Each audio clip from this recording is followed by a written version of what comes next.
नमस्कार, स्वागत है आपका हमारे इस विशेष कार्यक्रम में। दर्शकों, किसी भी अभियान की सफलता के लिए यह ज़रूरी है कि हमें अपनी सामर्थ्य का ज्ञान हो और हमारे अंदर छिपी अंतर्मुखी जो चेतना है उसका बोध हो, तभी हम किसी भी अभियान को सफल बना सकते हैं।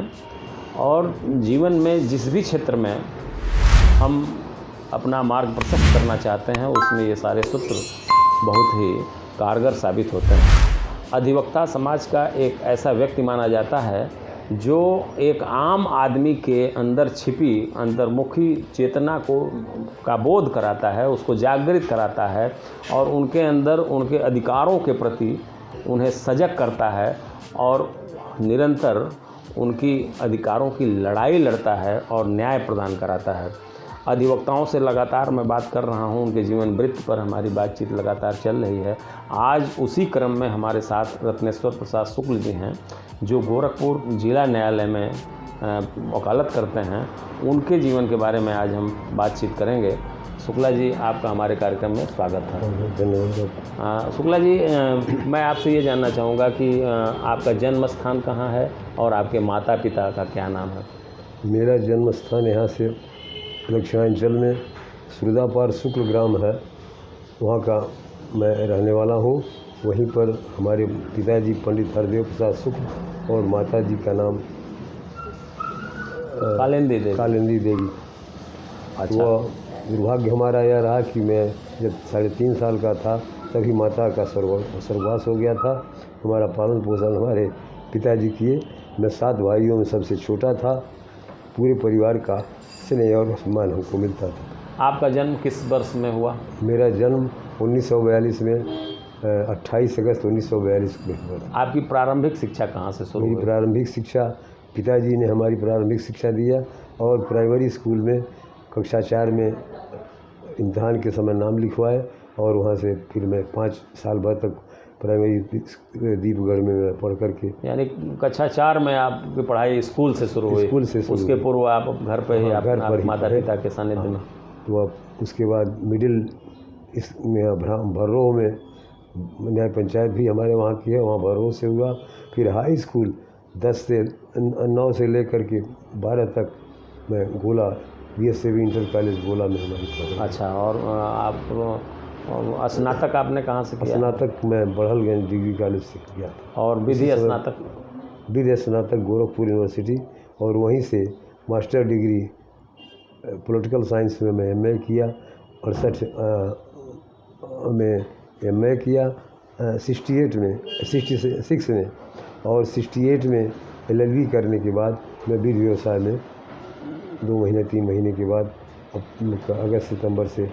तो आप जो विधि व्यवसाय आपने शुरू किया वो कौन सा क्षेत्र आपने अपनाया विधि का? जो अब उस समय जो हमारे सीनियर थे बाबू नागेंद्र नाथ सिंह जी, वह फौजदारी और रेवन्यू दोनों करते थे।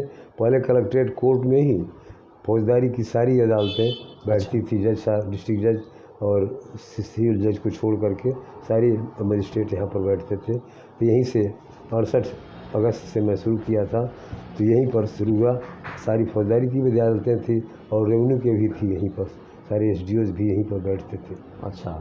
उस समय 4 तहसील थी, अब तो खैर 7 तहसीलें हो गई है। तो यानी दंड प्रक्रिया संहिता संशोधन से पहले सारी जो फौजदारी की अदालतें वो कलेक्ट्रेट में थी।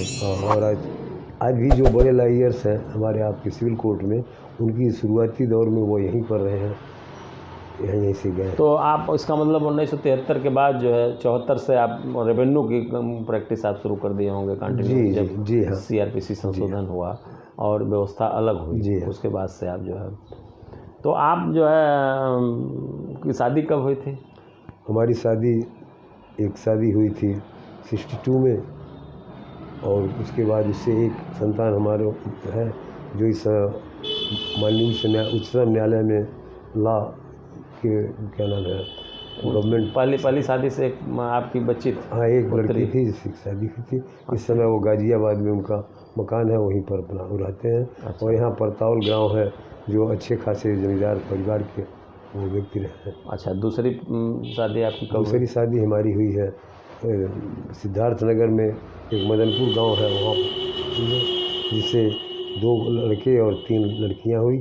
सबकी शादी हो चुकी है, सभी ठीक ठाक से संपन्न है, अपने अपने बच्चों के साथ सब लोग ठीक ठाक हैं। तो आप वकालत की पढ़ाई करके सीधे विधि व्यवसाय में आप आ गए? जी हाँ।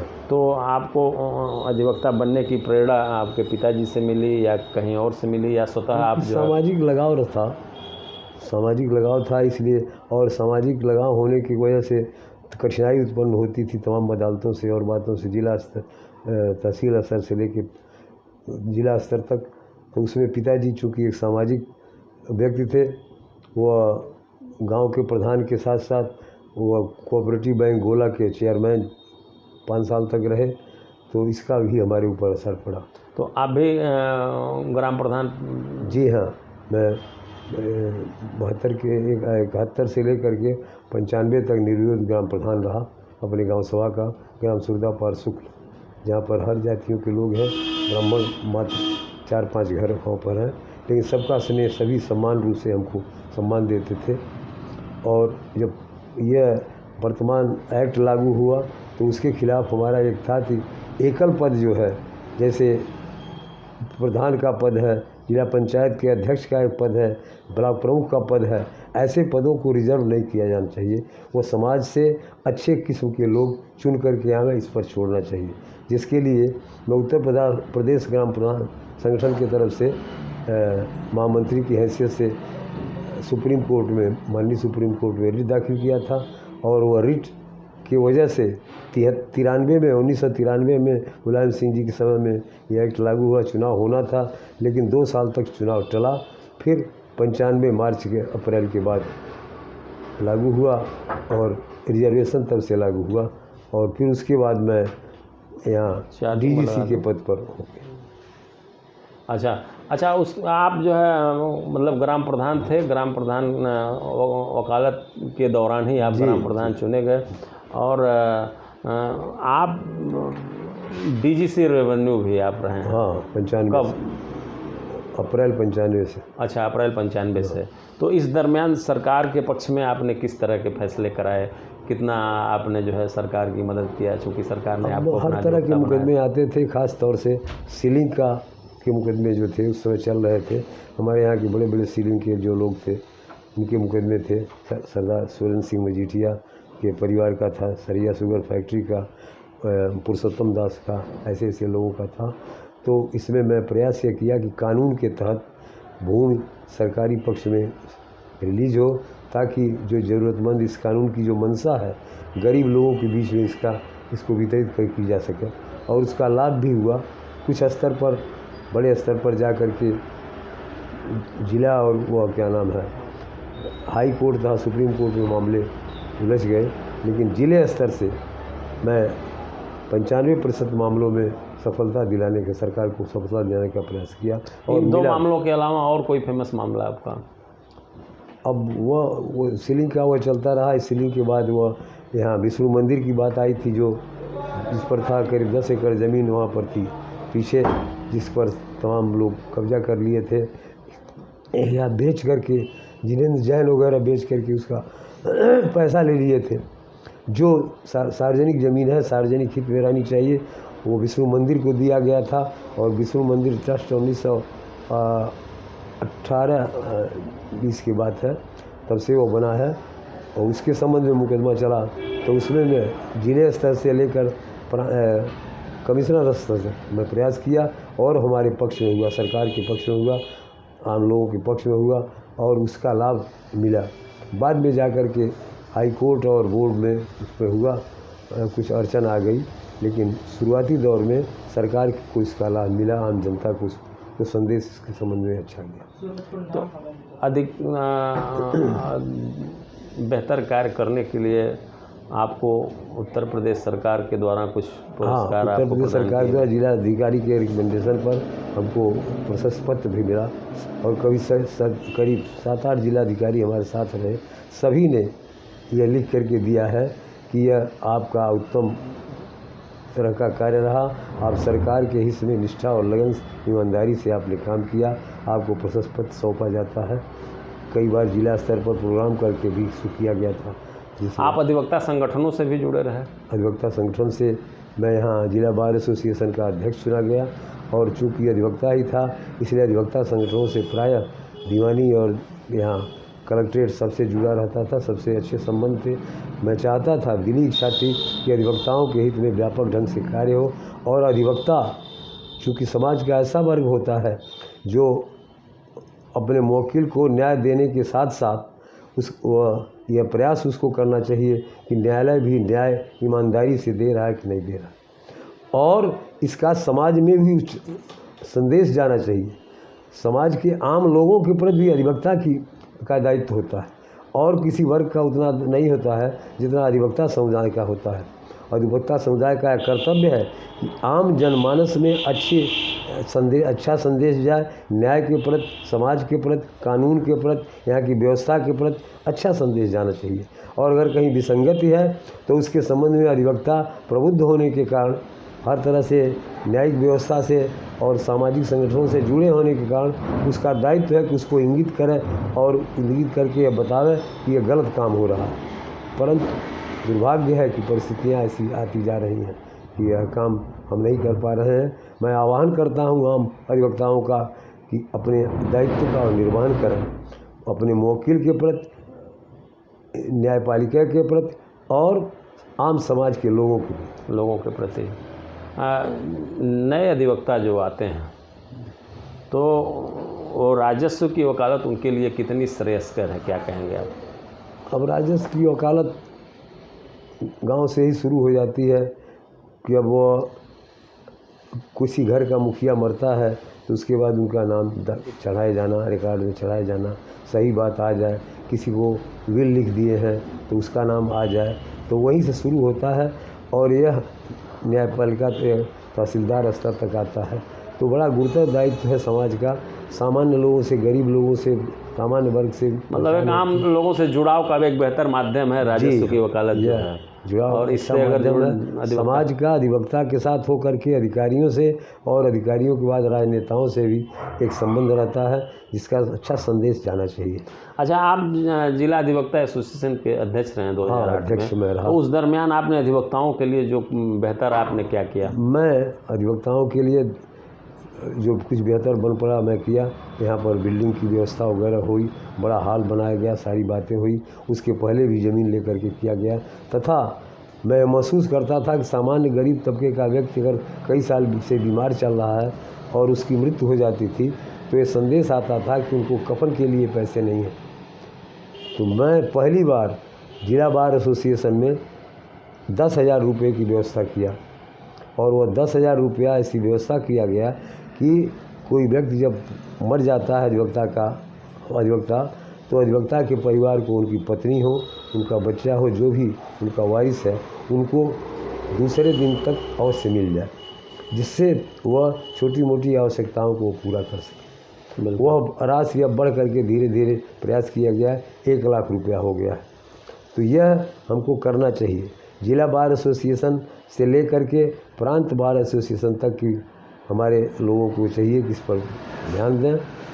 अभी मकसूदन जी जो पहली बार अध्यक्ष चुने गए हैं तो उनसे भी मैं निवेदन किया था कि आप राजनीतिक दुराव को दूर रख करके अधिवक्ताओं के हित में अपने साथ एडवोकेट जनरल को साथ लेकर, उत्तर प्रदेश के एडवोकेट जनरल को साथ लेकर आप उत्तर प्रदेश के माननीय मुख्यमंत्री जी से मिलें और इन समस्याओं की तरफ जो हमारी नवागत अधिवक्ताओं की और जो विधि व्यवसाय में ज़्यादा दिन से लगे हुए हैं, इस समय उम्र दराज हो गए हैं, उन लोगों के सहयोग के लिए कुछ करने का प्रयास किया। उन्होंने जैसा बताया कि हाँ नए आने वालों को के लिए, लेकिन या जो बार काउंसिल के द्वारा जो रसूम निर्धारित किया गया है, जो फीस निर्धारित की गई है रजिस्ट्रेशन के लिए, मैं समझता हूँ कि वो उचित नहीं है, उसको नॉमिनल होना चाहिए नए अधिवक्ताओं का और शुरुआती दौर में ईमानदारी से अपने व्यवसाय को कर सकें, तो इसके लिए उनको किताब के लिए तथा अन्य बातों के लिए उनको कुछ सहयोग मिलना चाहिए, मदद होनी चाहिए। और जो 70 साल के ऊपर के अधिवक्ता हैं उनको कम से कम 10,000 रुपया मासिक पेंशन की व्यवस्था होनी चाहिए। और सारी जो योजनाएं स्वास्थ्य संबंधित सामाजिक अन्य योजनाएं जो हैं समाज के हित के लिए, आम जनों के लिए, वो अधिवक्ताओं के लिए भी लागू होनी चाहिए। अच्छा, बार काउंसिल सदस्यों पर जरा एक सवाल हम पूछेंगे आपसे। जैसे बार एडवोकेट से जब बना था तो उस समय जो है निर्धारित 25 सीट निर्धारित की गई थी, आज 75 जिला है, क्या कहेंगे? हाँ, महत्वपूर्ण सवाल आपने खड़ा किया है। आज 75 ज़िले हैं, बड़ी हमारी क्या नाम है उत्तर प्रदेश की आबादी बढ़ गई है, संख्या भी हमारा बढ़ गया है, तो कम से कम प्रत्येक ज़िले को एक प्रतिनिधित्व मिलना चाहिए। वहाँ से एक व्यक्ति आवे तो 75 ज़िले हैं तो 75 हमारे प्रतिनिधि चुन करके जाने चाहिए। बिल्कुल। और सबका प्रतिनिधित्व होना चाहिए और वहाँ पर वो हमारी समस्याओं को निर्भय होकर के वहाँ उठावें और उसका समाधान कराने का प्रयास करें। तो सरकार का भी एक बजट होना चाहिए, अधिवक्ताओं के हित के लिए उनको मदद करनी चाहिए। अच्छा, एक चूँकि आप राजस्व के वकील हैं तो दाखिल खारिज बीच में चूँकि जिक्र हुआ है तो हमारा दर्शक ये जान सके कि दाखिल खारिज क्या होता है, ये इसके बारे में ज़रा सा हमारे दर्शकों को। मुख्य रूप से 2 तरह का होता है। अच्छा। एक तो हम बैनामा लिखवाते हैं जो संपत्ति का अंतरण करते हैं, उसमें जिस व्यक्ति के से ज़मीन ली जाती है उसका नाम कट करके जो खरीदता है उसका नाम चढ़ना चाहिए। अच्छा। यह काम कानूनन तो हो गया है कि 34 दिन के बाद निर्धारित ढंग से कर दिया जाए, स्वतः हो जाना चाहिए। जब बैनामा होता है तो हर तहसील में एक कापी दूसरे दिन तहसीलदार के पास भेज दी जाती है और वहाँ दर्ज हो जाता है रजिस्टर पर। उसके बाद पार्टी को सूचना दे दी जाती है और यह सामान्य सूचना है कि उसको देखने के बाद अगर कोई व्यवधान नहीं उत्पन्न होता है तो 35वें दिन हमारा नाम चढ़ जाना चाहिए जो बैनामा लिया है। जो सामान्य तौर पर गांव में लोग मर जाते हैं अपने आश्रित को छोड़ करके, जो कानूनी रूप से उनके वारिस हों उनका नाम चढ़ा देना चाहिए। यह भी दाखिल खारिज की। हाँ, यह काम लेखपाल का और वहाँ के जनप्रतिनिधि का है, वही स्तर पर करके एक रिपोर्ट प्रेषित करें और वह चढ़ जाए। लेकिन इन दोनों काम के लिए आज जो है दुर्भाग्य है कि बहुत परेशानी झेलनी पड़ती है, लोगों को चक्कर लगाना पड़ता है, सालों दौड़ते हैं, तमाम दौड़ने के बाद रुपया पैसा खर्च करते हैं, जो आज की व्यवस्था के लिए बहुत बड़ा कलंक है, इसको दूर किया जाना चाहिए। बिल्कुल। शुक्ला जी, आपने तमाम सारी बातें बताई हमारे दर्शकों को। एक सवाल और आपसे मैं जानना चाहूँगा कि जो नया अधिवक्ता है अगर वो विधि व्यवसाय के क्षेत्र में आ रहा है, जैसे पहले होता था कि लोग आते थे सीनियर के सानिध्य में रहते थे, सीनियर भी उनका सम्मान करते थे, तो आज जो अधिवक्ता अपना विधि व्यवसाय को अपनाना चाह रहा है तो उसके लिए आप क्या कहेंगे, क्या संदेश है? वह मैं उनका स्वागत करता हूँ। ऐसे लोग आम हैं जो मन से विधि व्यवसाय में आना चाहते हैं और अपने वरिष्ठ साथियों से आग्रह करूँगा कि अगर आपके साथ आते हैं कुछ नए अधिवक्ता वकालत करना चाहते हैं तो उनका सहयोग करिए। वकालत करने में उनका आप सहयोग प्रदान करने का प्रयास करें। आप यह प्रयास करें कि उनको किताबों की आवश्यकता है तो वो हम मुहैया करावें और वो पढ़ करके आ करके ड्राफ्टिंग वगैरह को हमको बतावें तथा अपनी कमाई से थोड़ा अंश उनको भी दें ताकि शुरुआती दौर में वह इस्टेब्लिश हो सके। ये हमारा दायित्व है। अभी सुप्रीम कोर्ट के न्यायाधीश ने और यह उन अधिवक्ताओं का भी ये दायित्व है कि अपने बड़े अधिवक्ता व्यवसाय में 2 महीने 4 महीने का भी अगर जो आगे करता है तो उसको सम्मान दिया जाता है। पहले वो बोल लेंगे तब हम अपनी बात रखते। आज जो आपने पूछा है सुप्रीम कोर्ट का निहायत ही अत्यंत उचित यह आदेश है, इसका दूरगामी असर होना होगा। सीजीआई ने टिप्पणी किया है कि जो सीनियर्स हैं वो अपने जूनियर्स को जो है इतना पारिश्रमिक दें कि वो ताकि वो अपने आप को एस्टेब्लिश करें, ताकि ईमानदारी से वो अपना काम कर सकें, इतना उनको करना चाहिए। और ऐसा होगा तो अधिवक्ता जो नए आएंगे उनमें उत्साह की भावना होगी, लगन के साथ निष्ठा के साथ उसमें लगेंगे, गलत काम को नहीं करेंगे। बिल्कुल, बहुत बढ़िया। दर्शकों, आपने देखा कि रत्नेश्वर प्रसाद शुक्ल जी ने बेहतर तरीके से अपने जीवन वृत्त के बारे में और अपने विधि व्यवसाय के बारे में जानकारी उपलब्ध कराई। निश्चित रूप से आप इससे लाभान्वित होंगे और अपने जीवन में आप इसको आत्मसात करके बेहतर मुकाम हासिल करेंगे। शुक्ला जी, आपने अमूल्य समय निकाला और हमारे दर्शकों को आपने बेहतर बातें बताई, इसके लिए आपको बहुत आपको भी बहुत बहुत धन्यवाद। मां सुखी रखे।